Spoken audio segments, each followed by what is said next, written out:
Live top academy के platform पर आप सभी का स्वागत है। आज की वीडियो में हम बात करने वाले हैं भारतीय इतिहास से संबंधित मौर्य वंश सम्राट अशोक से लेकर आपके पेट स्पेशल में कौन से प्रश्न पूछे जा सकते हैं या कौन से प्रश्न आने वाले हैं, उन्हीं प्रश्नों की आज हम बात करेंगे। तो आइए हम शुरू करते हैं मौर्य वंश में सम्राट अशोक। तो मौर्य वंश में थोड़ा सा देखें तो मौर्य वंश का संस्थापक कौन था? तो मौर्य वंश का संस्थापक चंद्रगुप्त था। चंद्रगुप्त के बाद मौर्य वंश की गद्दी पर बैठने वाला शासक कौन था? बिंदुसार था। और बिंदुसार के बाद मौर्य वंश की गद्दी पर कौन बैठा? तो सम्राट अशोक, जो बिंदुसार का उत्तराधिकारी बनता है। तो सम्राट अशोक का राज्याभिषेक कब हुआ? सम्राट अशोक का राज्याभिषेक 269 ईसा पूर्व में हुआ था। सम्राट अशोक का राज्याभिषेक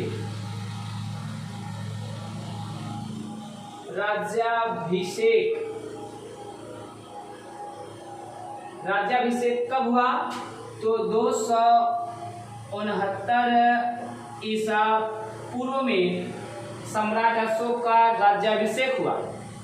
अब इस राज्याभिषेक के बाद हम बात करेंगे सम्राट अशोक के नामों को लेकर क्या प्रश्न पूछे जाते हैं कि सम्राट अशोक का नाम पुराणों में क्या मिलता है, अभिलेखों में क्या मिलता है। तो सबसे पहले हम बात करेंगे देवनामप्री। अशोक का नाम देवनामप्री कहाँ मिलता है? नामों को लेकर सम्राट अशोक के नामों को लेकर क्या पूछा जाता है कि देवनामप्री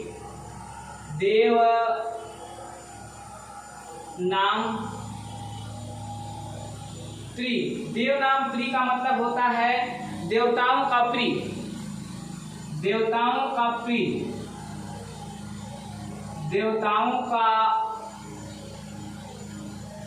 प्रिय। सम्राट अशोक का नाम देवनामप्री अर्थात देवताओं का प्रिय कहाँ मिलता है, किसमें मिलता है? तो ये देवनामप्री नाम अशोक का अभिलेखों में मिलता है। किसमें मिलता है? अभिलेखों में। किसमें मिलता है? अभिलेखों में मिलता है। अभिलेखों में सम्राट अशोक का नाम क्या मिलता है? तो देवनामप्री अर्थात देवताओं का प्रिय मिलता है।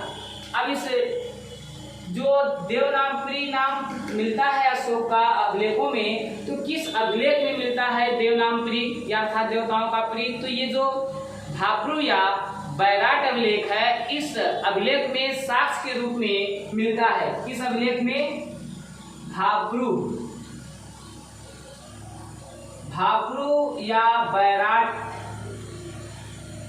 अभिलेख में सम्राट अशोक के देवनामप्री नाम का साक्ष्य मिलता है। ये भाब्रू बैराट अभिलेख कहाँ है? तो ये भाब्रू बैराट अभिलेख राजस्थान प्रांत के जयपुर में स्थित है। और इसी भाब्रू या बैराट अभिलेख से बौद्ध धर्म के त्रिरत्नों का भी वर्णन किया गया है कि बौद्ध धर्म के त्रिरत्न कौन थे, या बौद्ध धर्म के त्रिरत्न बुद्ध, संघ, धम्म का साक्ष्य सम्राट अशोक के किस अभिलेख से प्राप्त होता है? तो भाब्रू या बैराट जो राजस्थान के जयपुर में है, इसी अभिलेख से बौद्ध धर्म के त्रिरत्न का भी साक्ष्य मिलता है। या बौद्ध धर्म के त्रिरत्न का वर्णन सम्राट अशोक ने किस अभिलेख में कराया था? तो भाब्रू या बैराट में बौद्ध धर्म के त्रिरत्न, बौद्ध धर्म के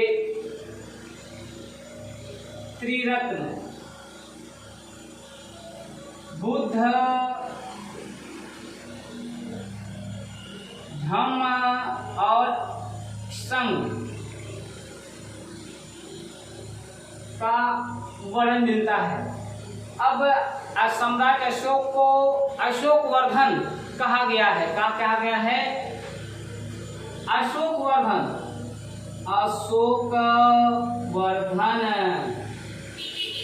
सम्राट अशोक को अशोकवर्धन कहा गया है। यह साक्ष्य कहाँ मिलता है? तो ये पुराणों में। कहाँ मिलता है? पुराणों में। पुराणों में कहा गया है कि सम्राट अशोक का नाम क्या मिलता है? अशोकवर्धन मिलता है। और अशोक कहाँ मिलता है? तो मास्की और गुर्जरा अभिलेखों में अशोक नाम मिलता है। अब बात करें कि सम्राट अशोक के अभिलेखों को लेकर कि क्या प्रश्न पूछे जाते हैं या इसके क्या प्रश्न बनते हैं, तो इसमें सबसे पहला प्रश्न बनता है अभिलेखों से कि शिलालेखों का जनक किसे कहा गया है? शिलालेखों का जनक,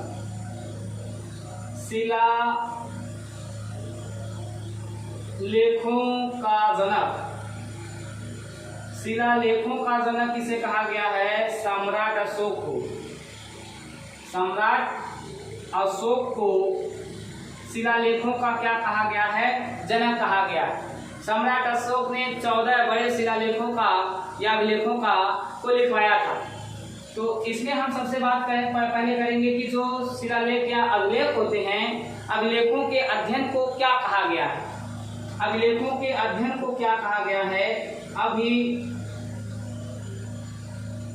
अभिलेखों के अध्ययन को क्या कहा जाता है या अभिलेखों का अध्ययन किसमें किया जाता है? तो अभिलेखों का अध्ययन एपिग्राफी कहलाता है। क्या कहलाता है?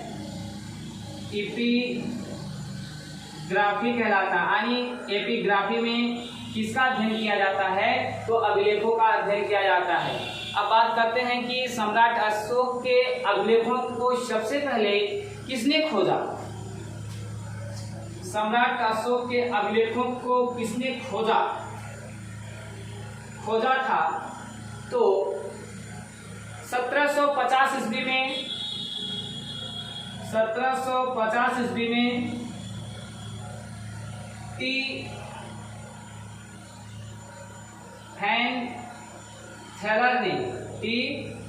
फैंथलर ने सम्राट अशोक के अभिलेखों को सर्वप्रथम खोजा था। और इनके अभिलेखों को सबसे पहले पढ़ा कौन था? तो पढ़ा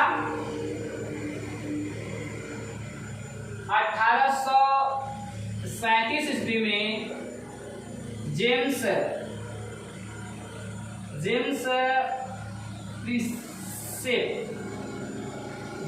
प्रिसेप ने सबसे पहले सम्राट अशोक के अभिलेखों को क्या किया? पढ़ा। अब बात करते हैं सम्राट अशोक के अभिलेखों की भाषा क्या है? सम्राट अशोक के अभिलेखों की भाषा और लिपि क्या है? तो भाषा कहा गया है प्राकृत भाषा में लिखा गया था। और इसकी लिपि की बात करते हैं कि लिपि तो सम्राट अशोक के अभिलेखों की लिपि थी ब्राह्मी लिपि थी। दूसरा खरोष्टी लिपि थी और आर्मेयिक लिपि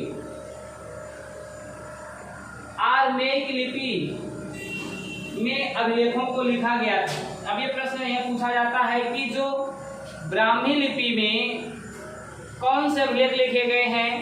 तो ब्राह्मी लिपि में भारत के जितने भी अभिलेख हैं, भारत में जो भी अभिलेख लिखवाए गए हैं, अशोक ने लिखवाया है, उन सभी अभिलेखों को ब्राह्मी लिपि में लिखा गया। जैसे भारत के प्रमुख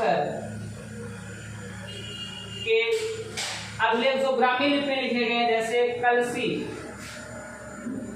कलसी ये कहाँ पड़ता है? उत्तराखंड का जो अभिलेख है वो उसमें भी ब्राह्मी लिपि। फिर इसके बाद है गिरनार अभिलेख, ये कहाँ पड़ता है? गुजरात में। फिर इसके बाद मेरठ अभिलेख कहाँ? यूपी में। ये सभी अभिलेखों को किस भाषा में लिखवाया गया है? तो इस कलसी अभिलेख जो उत्तराखंड में है, गिरनार अभिलेख गुजरात में है, मेरठ अभिलेख उत्तर प्रदेश मेरठ में है। यह अभिलेख किस लिपि में लिखवाया गया है? तो इनकी लिपि क्या है? ब्राह्मी लिपि। ये अभिलेख ब्राह्मी लिपि में लिखवाए गए, यानी कलसी की लिपि ब्राह्मी है, गिरनार की ब्राह्मी है, मेरठ की ब्राह्मी। यानी भारत में जो सभी अभिलेख हैं वह ब्राह्मी लिपि में लिखे गए हैं। और ये बात करेंगे कि खरोष्ठी लिपि, कौन सी लिपि?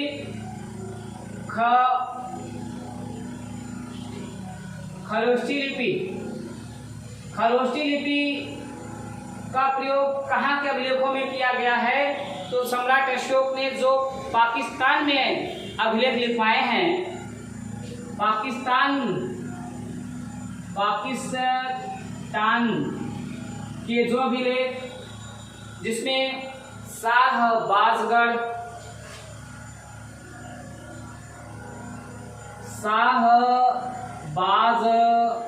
है, दूसरा मानसेहरा, ये जो पाकिस्तान में शाहबाजगढ़ अभिलेख है और मानसेहरा अभिलेख है, ये अशोक ने खरोष्ठी लिपि में लिखवाया है। खरोष्ठी लिपि की क्या विशेषता होती है कि जो दाएं से बाएं लिखी जाती है, जो दाएं से क्या लिखी जाती हैं? बाएं लिखी जाती हैं। जो दाएं से बाएं, तो सम्राट अशोक के कौन से अभिलेख दाएं से बाएं लिखे गए हैं? तो पाकिस्तान के शाहबाजगढ़ का और मानसेहरा, ये जो पाकिस्तान के दो प्रमुख अभिलेख हैं, यह खरोष्ठी लिपि में लिखवाए गए हैं। अब बात करते हैं कि आर्मेइक लिपि में कौन से अभिलेख लिखवाए गए हैं? तो आर्मेइक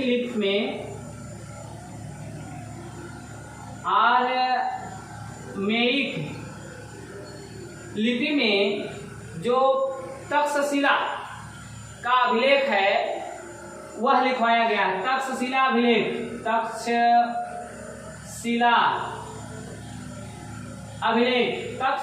अभिलेख किस लिपि में लिखवाया गया है?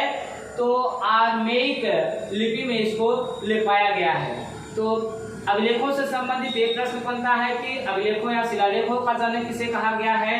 सम्राट अशोक को कहा गया है। अभिलेखों के अध्ययन को क्या कहा गया है?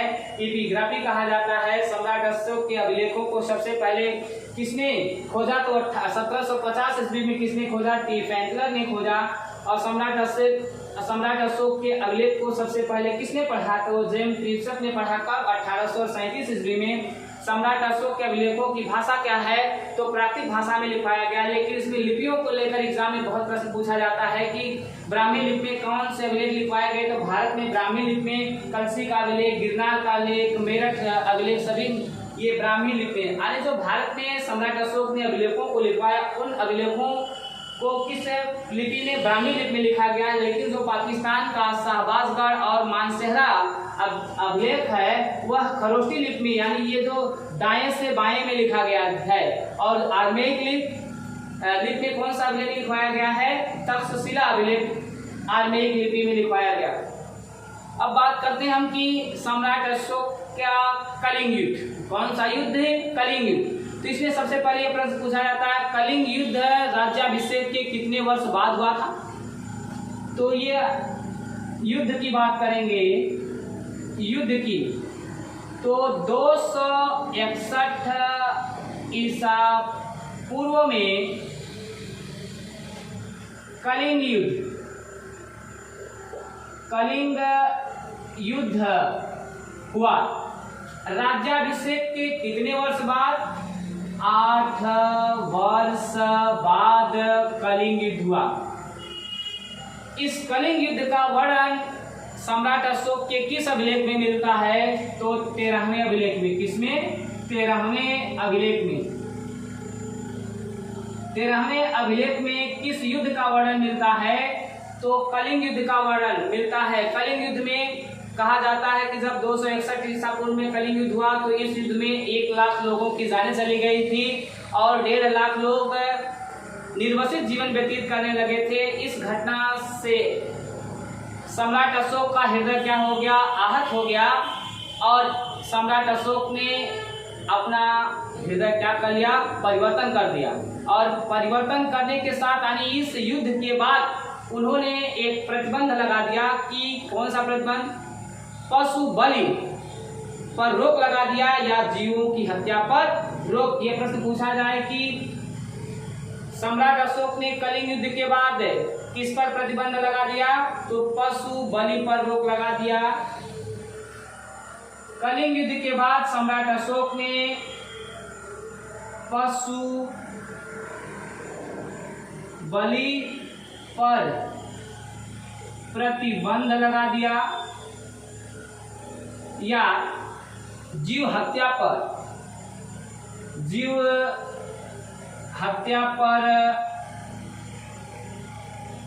रोक या प्रतिबंध लगा दिया।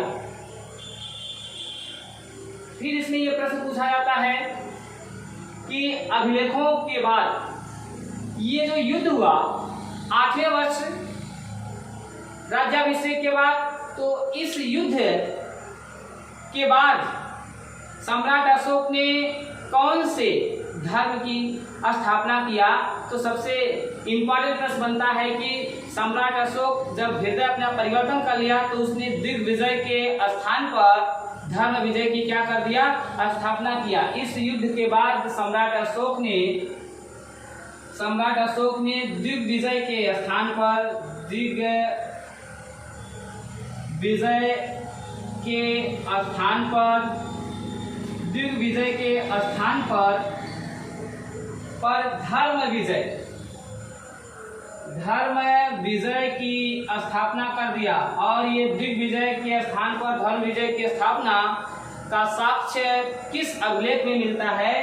तो चौथे अभिलेख में मिलता है। चौथे अभिलेख में ये लिखा गया है कि सम्राट अशोक दिग्विजय के स्थान पर अब धर्म विजय की स्थापना किया। अब इसमें प्रश्न पूछा जाता है कि सारनाथ का जो अभिलेख है, जिसे लायन कैपिटल अभिलेख के नाम से जाना जाता है, यह मौर्य वंश की किस शासक ने बनाया है या इसको स्थापित किया है? तो सम्राट अशोक ने कि जो मौर्य वंश के किस शासक द्वारा सारनाथ के लायन कैपिटल अभिलेख की स्थापना कराया है। लायन कैपिटल अभिलेख की स्थापना कराया है। तो आप क्या बताएंगे? सम्राट अशोक सारनाथ के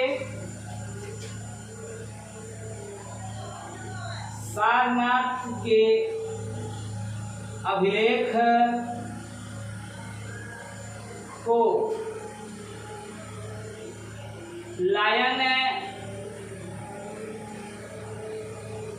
लायन कैपिटल के नाम से किसने स्थापित किया था? तो सम्राट अशोक ने। किसने स्थापित किया? तो सम्राट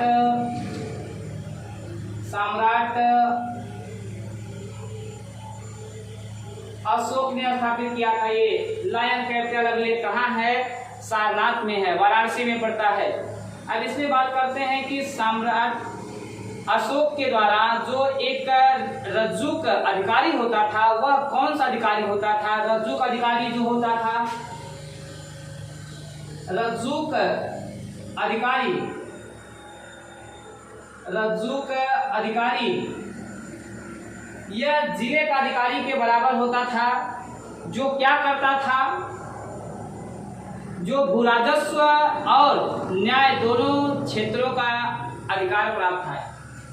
रज्जुक अधिकारी जो वर्तमान में जैसे जिलाधिकारी होता है, वैसे ये जिलाधिकारी के बराबर होता था। यह रज्जुक अधिकारी जिलाधिकारी के बराबर तो क्या करता था? मौर्य काल में ये भूराजस्व व न्याय दोनों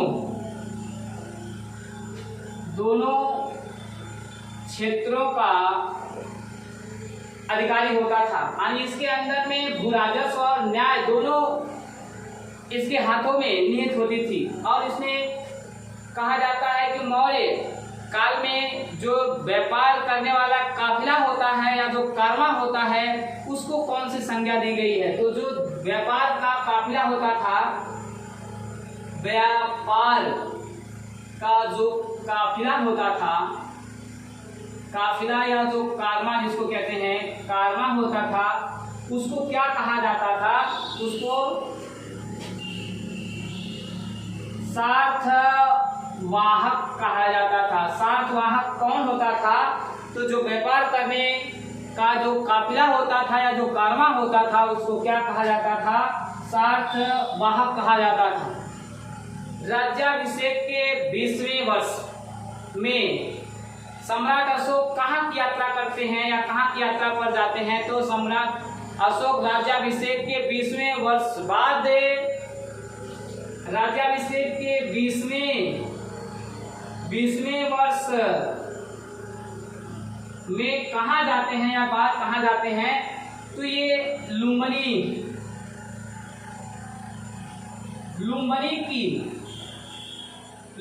की यात्रा पर जाते हैं। जब लुम्बिनी की यात्रा पर जाते हैं तो ये लुम्बिनी में जाने के बाद लुम्बिनी के लिए कौन सा कार्य करते हैं? तो लुम्बिनी जाने के बाद इन्होंने क्या किया कि लुम्बिनी का जो भूराजस्व कर था उस कर को क्या किया था? माफ कर दिया था। क्या किया? माफ कर दिया था। ये प्रश्न बहुत इंपॉर्टेंट बनता है कि सम्राट अशोक के द्वारा कहाँ के कर को माफ कर दिया गया था? तो लुम्बिनी के कर को। सम्राट अशोक ने जब लुम्बिनी राज्याभिषेक की 20वें वर्ष बाद जब लुम्बिनी की यात्रा पर गए तो ये लुम्बिनी के कर को क्या कर दिए? कर को माफ कर दिए। क्यों माफ कर दिए? क्योंकि ये बौद्ध धर्म के संस्थापक गौतम बुद्ध जी का लुम्बिनी में क्या हुआ था? जन्म हुआ था। इसके कारण वहां के कर को इसने क्या किया? सम्राट अशोक ने माफ कर दिया तथा भूराजस्व कर की दर को घटाकर 1/6 से क्या कर दिया? 8 कर दिया। भूराजस्व कर घटाकर 1/6 से कितना कर दिया? तो 1/8 कर दिया। 1/6 से 1/8 कर दिया। और बौद्ध धर्म के प्रचार प्रसार के लिए अपने पुत्र महेंद्र और अपनी बेटी संघमित्रा को कहाँ भेजा था? श्रीलंका भेजा था। कहाँ भेजा? अपने पुत्र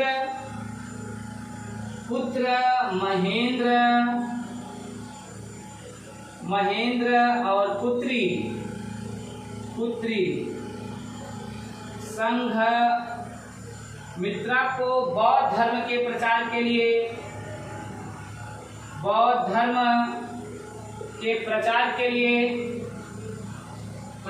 लिए कहाँ भेजा था? तो श्रीलंका भेजा था। कहाँ भेजा? श्रीलंका भेजा था। कहाँ भेजा था? श्रीलंका भेजा था। तो आज के वीडियो में बस